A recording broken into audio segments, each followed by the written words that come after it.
Anggota DPRD dari daerah pemilihan Banjarmasin Utara, Wayah melakukan penyerapan aspirasi di kantor Kecamatan Banjarmasin Utara, mendengarkan berbagai keluhan dari warga Kelurahan Sungai Miai.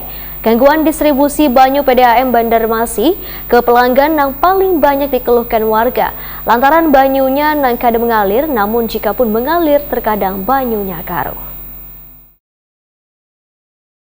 Anggota DPRD dari pemilihan Banjarmasin Utara, Wayah melakukan penyerapan aspirasi di kantor Kecamatan Banjarmasin Utara, mendengarkan berbagai keluhan dari warga Kelurahan Sungai Miai, mulai dari belum terrealisasinya infrastruktur sampai masalah pendidikan. Anggota DPRD Banjarmasin Hari Kartono, Wayah takuni Prima TV usai reses jelang tengah hari Senin 28 Maret 2022 memadahkan gangguan distribusi banyu PDAM Banjarmasin ke pelanggan yang paling banyak dikeluhkan warga lantaran kada hanya banyunya nang kada mengalir, namun jika pun mengalir terkadang banyunya karuh.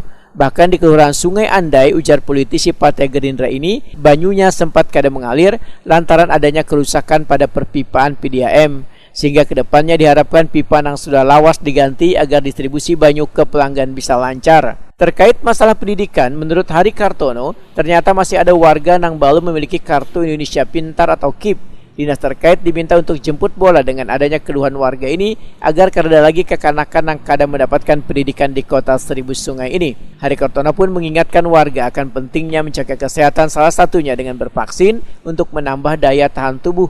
Sehingga bagi warga yang belum bervaksin diminta untuk secepatnya mendatangi puskesmas atau wadah kesehatan lainnya.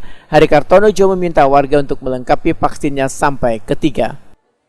Karena memang banyak masyarakat yang masih belum vaksin yang ketiga, terutama vaksin booster. Tapi tetap kami semuanya tetap sosialisasi bagaimana supaya masyarakat ini berduyun-duyun untuk vaksin booster. Jadi agar cepat pola nyaman pola. Ya, mungkin ini kan memang pandemi alhamdulillah sudah melandai, tapi kita tetap jangan lengah. Kalau suatu saat nanti ada pandemi yang berikutnya, akan kita sudah siap dengan vaksin booster. Prokes tetap dijalankan. Prokes tetap kita jalankan. Masker, cuci tangan sesuai ketentuan yang dari pemerintah.